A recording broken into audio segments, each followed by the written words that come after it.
Nagaan Waaqayyoo bakka jirtan maratti isin haa dhaqqabu dhaggeeffattoota Finfinnee Maltiimiidiyaa kun odeeffannoo yeroo yeroon isin biraan geenyudha. Odeeffannoowwan har'aaf qabannee jiru keessaa magaalaa Finfinnee keessatti seektara adda addaa irraa ilmaan Oromoo hojjetan hojiirra ari'amaa jiraachuu, godina Horroo Guduruu Wallaggaa aanaa Abee Dongooroo keessatti gartuun faannoo saamicha qabeenyaa fi aleellaa raawwachuu fi mootummaan naannoo Oromiyaa naannolee ollaaf baajata miliyoonaa dhibbootaan lakkaa'amu arjoomaa tajaajila hawaasa Oromoof guutuu dhabuurraa uummati magaalaa Naqamtee dirqamaan daandii akka miidhagsu taasisuu dabalatee odeeffannoowwan alaa of harkaa qabnuun ammoo ministeerri humna ittisaa Yuukireen Oleksii Reeziniikoov aangoo irraa kaafamuu isaanii akkasuma ministeerri muummee Israa'el Neetaaniyaa'uun karoorri godaantota Afrikaa hunda biyya isaanii Israa'el keessaa baasuu akka qophaa'u ajajuu kan jedhudha. Odeeffannoowwan har'aa faana ana Gaajimaatii nu caqasaan affeerraa keenya amma kallattumaan gara odeeffannoottan isin dabarsa. Magaalaa Finfinnee keessatti seektara adda addaa irraa ilmaan Oromoo hojjetan hojiirra ari'amaa jiraachuu himatanii jibba Oromoo irraa qaban ifatti agarsiifataa kan jiran dhaabbileen hojii adda addaa sababa gahaa malee magaalaa Finfinnee keessaa ilmaan Oromoo hojiirra ari'aa jiranii.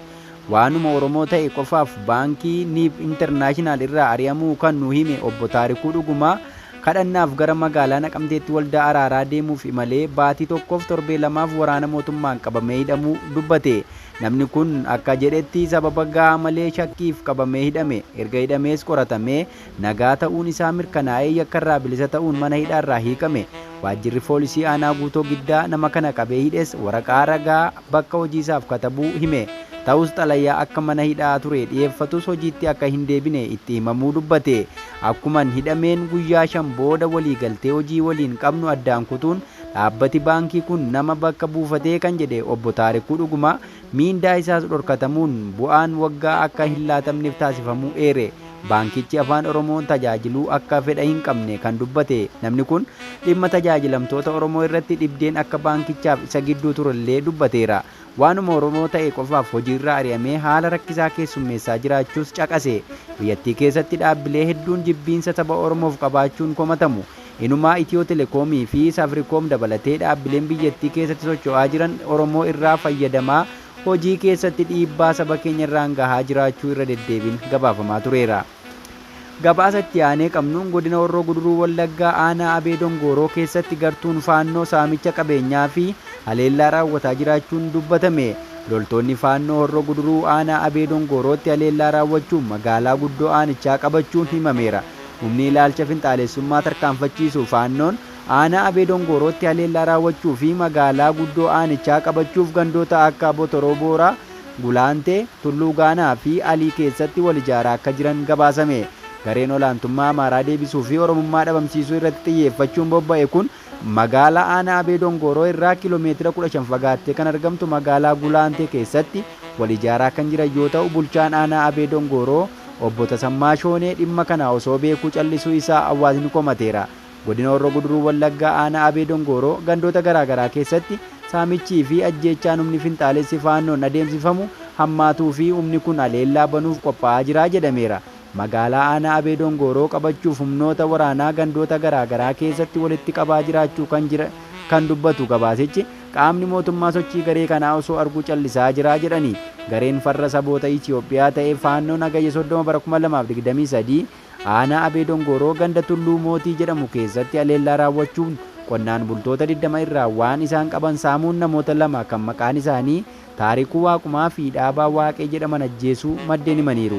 Qonnaan bultoonni ganda Tulluu Mootii qe'ee isaanii irraa buqqa'uun maatii wajjin bosona keessa jiraachuu isaanii kan himan maddeen qabeenyi qonnaan bultoonni ganda sanaa qaban hundi faannoo Amaaraatiin saamamee jira jechuun haalicha akkaan hammaataa ta'uu ibsa gabaasichi. Gartuun finxaalessa faannoo haleellaa ganda Tulluu Mootii irratti erga raawwatee booda gandoota ollaa kan akka Wiirtuu Seenxaa dabalatee gandoota biroo hunda qabachuuf qophaa'aa jiraachuu isaa odeeffannoon argame kun ni mul'isa. Hawaasni aanaa Abee Dongooroo gandoota garaagaraa keessa jiru wabii nageenyaa mootummaa irraa hin qabnu jechuun meeshaa itti of eeganis akka hin qabne himatu. Faallaa kanaatiin humni faannoo meeshaalee waraanaa gurguddaa fi loojistikiin deeggaramee aanaa Abee Dongooroo keessa buufataa jiraachuu maddeen eeraniiru. Gabaasa itti aanee qabnuun mootummaan naannoo Oromiyaa naannolee ollaaf baajeta miliyoona dhibbootaan lakkaa'amu osoo arjoomuu tajaajila hawaasaa guutuu dhabuurraa uummati magaalaa Naqamtee dirqamaan daandii akka miidhagsu taasifamuun himame. Hawaasni Oromoo biyya Itoophiyaa keessatti loogummaa hamaan miidhamaa kan jiru yoo ta'u, inuma bara kana ammoo haalli biyyattii keessaa daran hammaachuun tajaajila hawaasaaf baajenni ramadamu gara waraanaaf naannolee ollaa naanna'uun hawaasa miidhaaf saaxileera.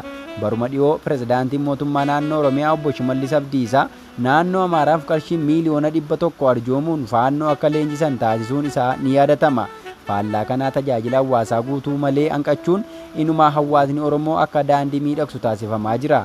Gabaasaa argameen uummanni magaalaa Naqamtee miidhagina magaalaaf qarshii isaan dirqamaan fuula mana isaa dura daandii saraamikii akka taasisu godhamuu isaatu eerame. Hojiin dirqamni isaa mootummaa ilaallatu hawaasa Oromootti fe'amuun hangam jibbiinsi uummata keenyaa lafa akka qabate hubachiisa kan jedhan hawaasni osoo gibira mootummaaf gabbarruu tajaajila hawaasummaa molqabnee jirraa jedhaniiru.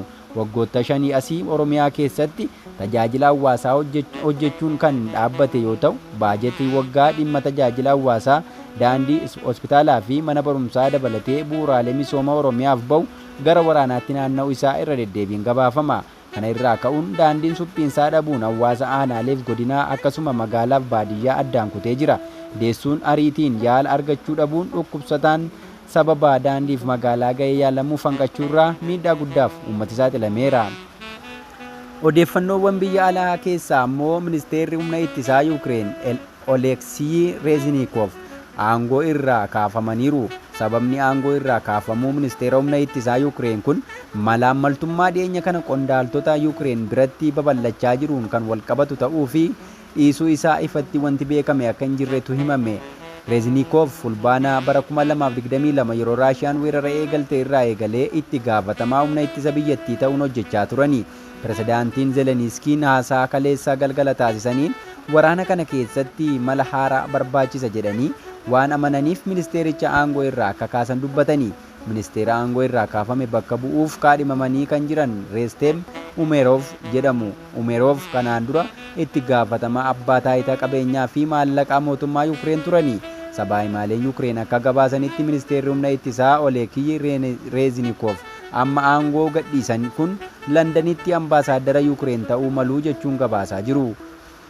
Oduudhumaatiin ammoo ministeerri muummee Israa'el Netaniyaahuun karoorri godaantota Afrikaa hunda biyya isaanii keessaa baasuu akka qophaa'u ajaja dabarsanii. Muummichi ministeeraa Israa'el Beniyaam Netaniyaahuun akka okkora sanbata darbe koolugaltoota lammiilee Eertiraa biyyattii keessa jiraataniin uumame ilaalchisee guyyaa kaleessaa walgahii tattamaa garee hojii raawwachiistuu ministeerota isaanii waliin taasisaniin ministeerri muummee Beniyaam Netaniyaahuun walga'icha irratti haasaa taasisaniin akka jedhanitti lammiileen Eertiraa koolugaltummaan biyyattii keessa jiraachaa jiran jeequmsa magaalaa Teel Aviv keessatti uumame irratti hirmaatan atattamaan biyya isaanii gadhiisanii akka ba'an akka barbaadan beeksisanii turanii.